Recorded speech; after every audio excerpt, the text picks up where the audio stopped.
Friends, welcome back to Mansi study channel. दोस्तों, आज है 12 अगस्त 2024 और 12 अगस्त 2024 से रिलेटेड करंट अफेयर्स के जितने भी क्वेश्चन बन सकते हैं, आज की क्लास में सारे क्वेश्चन को कवर करेंगे और हर क्वेश्चन से रिलेटेड इंपॉर्टेंट पॉइंट भी मैं आपको बताऊंगी। तो आप लोग पूरा क्लास बहुत ध्यान से देखिएगा। और दोस्तों, ये क्लास आपकी मॉर्निंग सुबह 7 AM पे डेली लाइव आती है। आप सभी लोग सुबह 7 बजे इस क्लास के लिए तैयार रहा करिए। इससे आपकी तैयारी करंट अफेयर्स में बेहतर होने वाली है और आगे आने वाले सभी एग्जाम में आप लोग करंट अफेयर्स में बहुत अच्छा सा रिस्पॉन्स दे पाएंगे।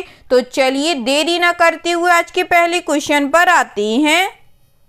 आज का पहला क्वेश्चन लिखा है friends, Purandar highlands farmer producer company limited ने किस देश को भारत का पहला GI टैग वाला अंजीर का रस निर्यात करके एक महत्वपूर्ण उपलब्धि हासिल की है?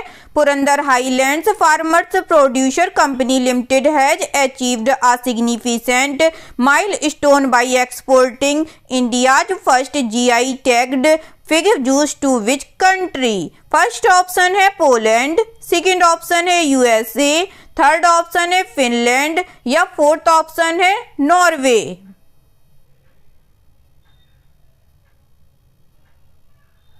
जल्दी से बताइएगा दोस्तों, इस क्वेश्चन का राइट आंसर क्या हो जाएगा?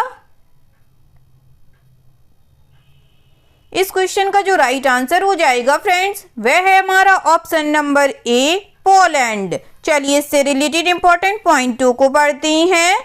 Purandar highlands farmers producer company limited ने पोलैंड को भारत का पहला GI टैग वाला अंजीर जूस निर्यात करके एक महत्वपूर्ण उपलब्धि हासिल की है।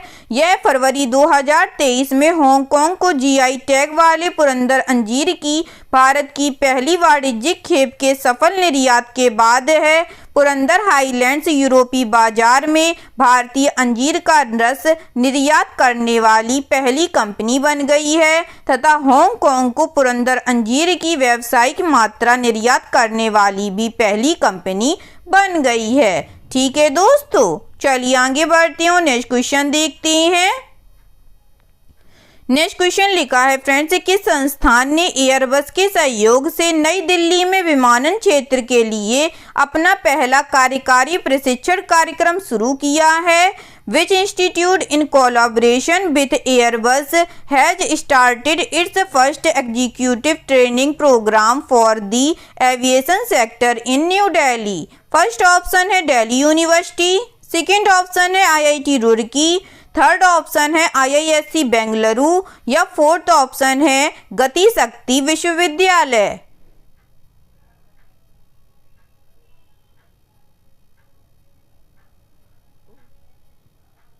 जल्दी से बताइएगा दोस्तों, किस संस्थान ने एयरबस के सहयोग से नई दिल्ली में विमानन क्षेत्र के लिए अपना पहला कार्यकारी प्रशिक्षण कार्यक्रम शुरू किया है?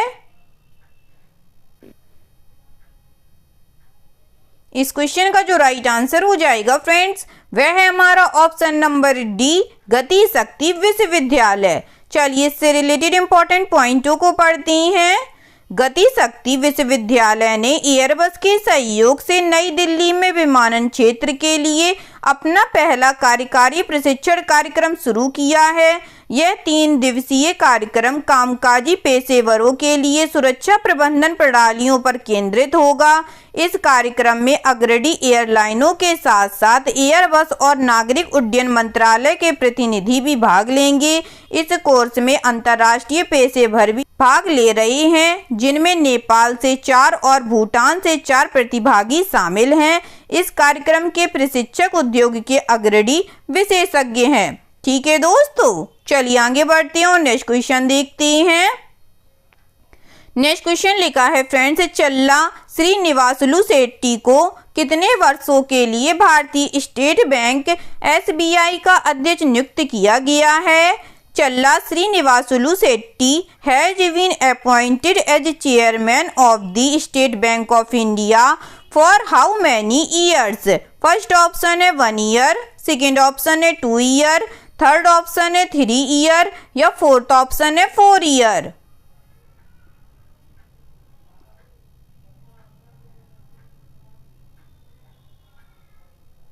जल्दी से बताइएगा फ्रेंड्स, चल्ला श्रीनिवासलू शेट्टी को कितने वर्षों के लिए भारतीय स्टेट बैंक का अध्यक्ष नियुक्त किया गया है?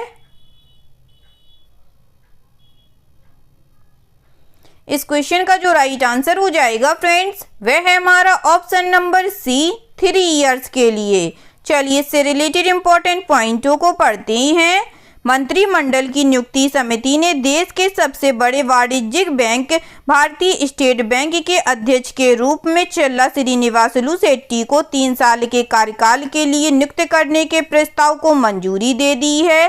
शेट्टी वर्तमान चेयरमैन दिनेश खारा का स्थान लेंगे, जिनका कार्यकाल 28 अगस्त को समाप्त हो रहा है, जब वे 63 वर्ष के हो जाएंगे, जो एसबीआई के चेयरमैन पद के लिए ऊपरी आयु सीमा है।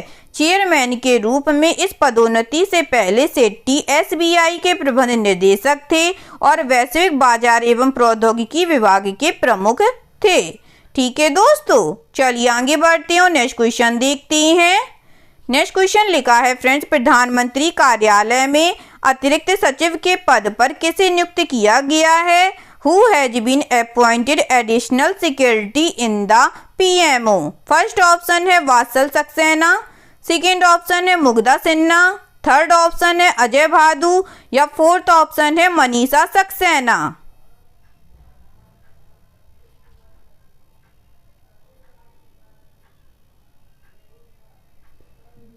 बताइएगा फ्रेंड्स, प्रधानमंत्री कार्यालय में अतिरिक्त सचिव के पद पर किसे नियुक्त किया गया है?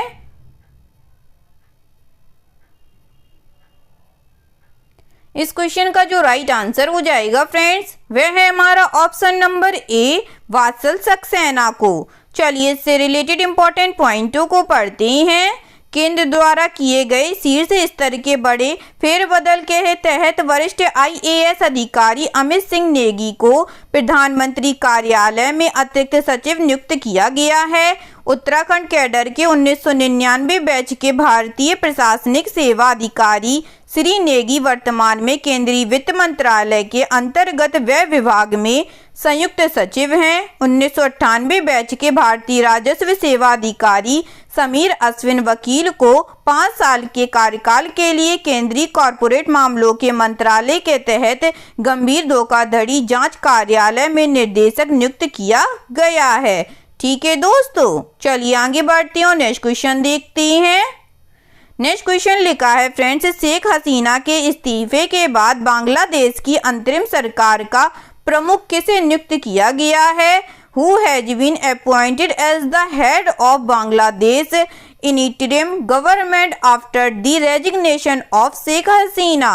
फर्स्ट ऑप्शन है इकबाल कादिर, सेकेंड ऑप्शन है वकार उज जमान, थर्ड ऑप्शन है मोहम्मद यूनुस या फोर्थ ऑप्शन है साजिब वाजिद।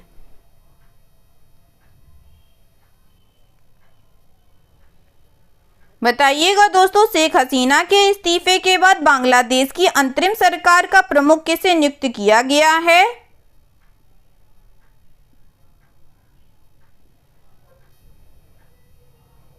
इस क्वेश्चन का जो राइट आंसर हो जाएगा फ्रेंड्स, वह है हमारा option number C, Mohammad Yunus को। चलिए इससे रिलेटेड इंपॉर्टेंट पॉइंटों को पढ़ते हैं। नोबेल पुरस्कार विजेता मोहम्मद यूनुस को बांग्लादेश की अंतरिम सरकार का प्रमुख नियुक्त किया गया है। बांग्लादेश के राष्ट्रपति की प्रेस सचिव जोइनल ओबेदीन ने यह घोषणा की। बांग्लादेश के अंतरिम सरकार प्रमुख की नियुक्ति का निर्णय राष्ट्रपति शहाबुद्दीन और भेदभाव विरोधी छात्र आंदोलन के समन्वयकों के बीच बैठक के दौरान किया गया। बांग्लादेश की प्रधानमंत्री शेख हसीना के इस्तीफा देने और देश छोड़ने के एक दिन बाद राष्ट्रपति मोहम्मद शहाबुद्दीन ने अंतरिम प्रशासन के गठन के लिए देश की संसद को भंग करने की घोषणा की। ठीक है दोस्तों, चलिए आगे बढ़ते हैं और नेक्स्ट क्वेश्चन देखते हैं। नेक्स्ट क्वेश्चन लिखा है फ्रेंड्स, केंद्रीय विद्युत विनियामक आयोग में सदस्य के रूप में किसे नियुक्त किया गया है?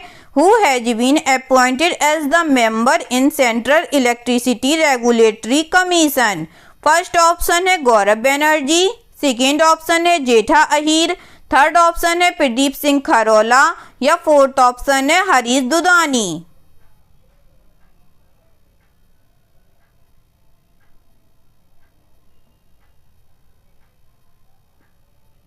बताइएगा फ्रेंड्स, केंद्रीय विद्युत विनियामक आयोग में सदस्य के रूप में किसे नियुक्त किया गया है? इस क्वेश्चन का जो राइट आंसर हो जाएगा फ्रेंड्स, वह है हमारा option number D, Harish Dudhani को। चलिए इससे रिलेटेड इंपॉर्टेंट पॉइंटों को पढ़ते हैं। माननीय विद्युत मंत्री ने हरीश दुधानी को केंद्रीय विद्युत विनियामक आयोग के सचिव के रूप में सदस्य के रूप में पद एवं गोपनीयता की शपथ दिलाई। CERC की स्थापना भारत सरकार द्वारा विद्युत विनियामक आयोग अधिनियम 1998 के प्रावधानों के अंतर्गत की गई थी। CERC विद्युत अधिनियम 2003 के लिए केंद्रीय आयोग है, जिसने 1998 के ERC अधिनियम को निरस्त कर दिया है। हरीश दुधानी ने दिल्ली उच्च न्यायालय में प्रधान न्यायाधीश पारिवारिक न्यायालय का पद संभाला। इससे पहले उन्होंने दिल्ली उच्च न्यायालय में जिला न्यायाधीश, अतिरिक्त सत्र न्यायाधीश और विशेष न्यायाधीश CBI का प्रभार संभाला था। ठीक है दोस्तों, चलिए आगे बढ़ते हैं, नेक्स्ट क्वेश्चन देखते हैं। नेक्स्ट क्वेश्चन लिखा है फ्रेंड्स, अगस्त 2024 में किस बैंक ने टीयर फर्स्ट और टीयर सेकेंड बॉन्ड जारी करके 25,000 करोड़ रुपए तक की धनराशि जुटाने के प्रस्ताव को मंजूरी दी है? In August 2024 which bank approved a proposal for raising funds of up to rate 25,000 crore via the issue of tier first and tier second bonds.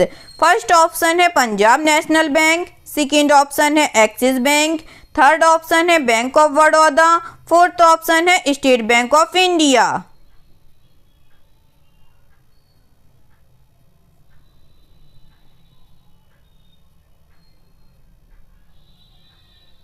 जल्दी से बताइएगा दोस्तों, इस क्वेश्चन का राइट आंसर क्या हो जाएगा? इस क्वेश्चन का जो राइट आंसर हो जाएगा फ्रेंड्स, वह है हमारा option number D, state bank of India. चलिए इससे रिलेटेड इंपॉर्टेंट पॉइंटों को पढ़ते हैं। भारत के सबसे बड़े सार्वजनिक क्षेत्र के ऋणदाता भारतीय स्टेट बैंक के बोर्ड ने टीयर फर्स्ट और टीयर सेकेंड बॉन्ड जारी करके 25,000 करोड़ रुपए तक की धनराशि जुटाने के प्रस्ताव को मंजूरी दे दी है। ये बॉन्ड बेसल थर्ड के अनुरूप होंगे तथा SBI की योजना राशि को INR अथवा USD में जुटाने की है। SBI ने अप्रैल जून तिमाही की आय के साथ ही फंड जुटाने की योजना की घोषणा की, जिसमें बैंक ने 17,035 करोड़ रुपए का एकल शुद्ध लाभ दर्ज किया, जो पिछले साल की समान तिमाही के 16,884.29 करोड़ रुपए से 0.9% अधिक है। यह बाजार के 16,786 करोड़ रुपए के अनुमान से अधिक है। ठीक है दोस्तों, चलिए आगे बढ़ते हैं, नेक्स्ट क्वेश्चन देखते हैं। नेक्स्ट क्वेश्चन लिखा है फ्रेंड्स, सिंगापुर के सबसे बड़े बैंक DBS ग्रुप के भारतीय मूल के मुख्य कार्यकारी पीयूष गुप्ता मार्च 2025 में पद छोड़ देंगे। DBS बैंक की स्थापना किस वर्ष हुई थी? Piyush Gupta, the Indian origin chief executive of Singapore largest bank DBS group will step down in March 2025। In which year DBS bank was funded? First option है 1978, सेकेंड ऑप्शन है 1968, थर्ड ऑप्शन है 1997, fourth option है 1988। जल्दी से बताइएगा friend, DBS bank की स्थापना किस वर्ष हुई थी? इस क्वेश्चन का जो राइट आंसर हो जाएगा फ्रेंड्स, वह है हमारा ऑप्शन नंबर बी, 1968 में। चलिए इससे रिलेटेड इंपॉर्टेंट पॉइंटों को पढ़ते हैं। सिंगापुर के सबसे बड़े बैंक DBS ग्रुप के भारतीय मूल के मुख्य कार्यकारी पीयूष गुप्ता मार्च 2025 में पद छोड़ देंगे। उनके स्थान पर तान सू सान का कार्यभार होगा, जिन्हें संस्थागत बैंकिंग के समूह प्रमुख के रूप में अपनी वर्तमान भूमिका के अलावा उप CEO के रूप में नियुक्त किया गया है। सिटी ग्रुप में 27 साल बिताने के बाद 2009 में DBS में शीर्ष पद संभालने वाले गुप्ता को 2020 में सिंगापुर के राष्ट्रपति द्वारा पब्लिक सर्विस स्टार से सम्मानित किया गया था। उन्हें कार्यकाल के दौरान DBS को प्रौद्योगिकी के उपयोग के लिए मान्यता मिली और यूरोपीय और ग्लोबल फाइनेंस जैसे प्रकाशनों द्वारा इसे विश्व का सर्वश्रेष्ठ बैंक का नाम दिया गया। ठीक है दोस्तों, चलिए आगे बढ़ते हैं, नेक्स्ट क्वेश्चन देखते हैं। नेक्स्ट क्वेश्चन लिखा है फ्रेंड्स, भारत 15 से 24 अक्टूबर तक किस शहर में विश्व दूरसंचार मानकीकरण सभा 2024 की मेजबानी करेगा? India will host the world telecommunication standardisation assembly 2024 from October 15 to 24 in which city? First option है न्यू दिल्ली, सेकेंड ऑप्शन है मुंबई, थर्ड ऑप्शन है नोएडा, फोर्थ ऑप्शन है बेंगलुरु।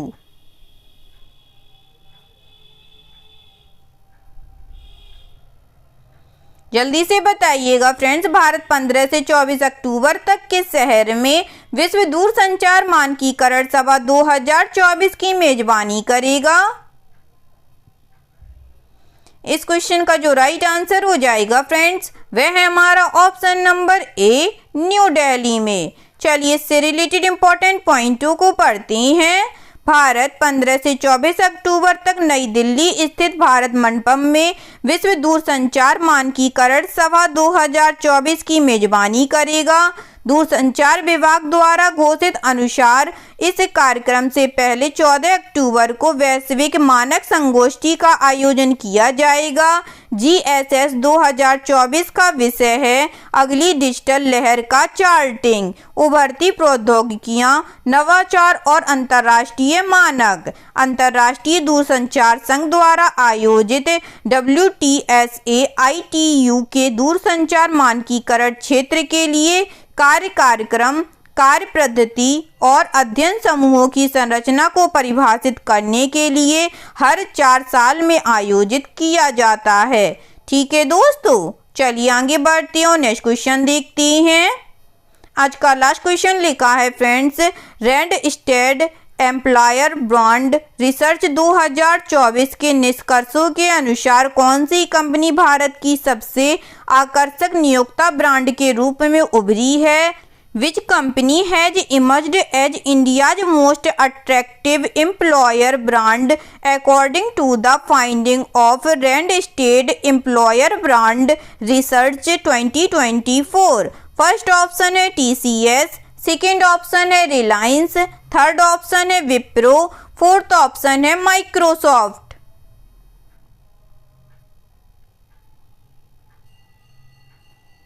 जल्दी से बताइएगा फ्रेंड्स, रैंडस्टेड एम्प्लॉयर ब्रांड रिसर्च 2024 के निष्कर्षों के अनुसार कौन सी कंपनी भारत की सबसे आकर्षक नियोक्ता ब्रांड के रूप में उभरी है? इस क्वेश्चन का जो राइट आंसर हो जाएगा फ्रेंड्स, वह है हमारा ऑप्शन नंबर डी, माइक्रोसॉफ्ट। चलिए इससे रिलेटेड इंपॉर्टेंट पॉइंटों को पढ़ते हैं। रैंडस्टेड एम्प्लॉयर ब्रांड रिसर्च 2024 के निष्कर्षों के अनुसार माइक्रोसॉफ्ट भारत का सबसे आकर्षक नियोक्ता ब्रांड बनकर उभरा है। इस वर्ष टाटा कंसल्टेंसी सर्विसेज रैंकिंग में ऊपर चढ़कर दूसरे स्थान पर आई, जबकि अमेजन तीसरे स्थान पर रहा है। देश के 3507 उपयोगकर्ताओं से प्राप्त जानकारी के आधार पर रिपोर्ट से पता चलता है कि कार्य जीवन संतुलन, समानता और आकर्षक वेतन एवं लाभ नियोक्ता का चयन करते समय भारतीय कार्यबल के लिए 3 सबसे महत्वपूर्ण चालक हैं। ठीक है दोस्तों, आई होप आज के सभी क्वेश्चन आप लोगों को बहुत अच्छे लगे होंगे फ्रेंड्स, और सभी क्वेश्चन से रिलेटेड इंपॉर्टेंट पॉइंट के नोट्स भी आप लोगों को बहुत अच्छे से समझ में आए होंगे।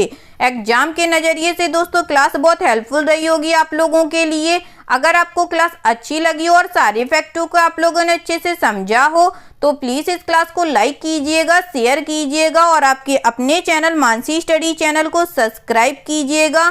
थैंक यू सो मच दोस्तों।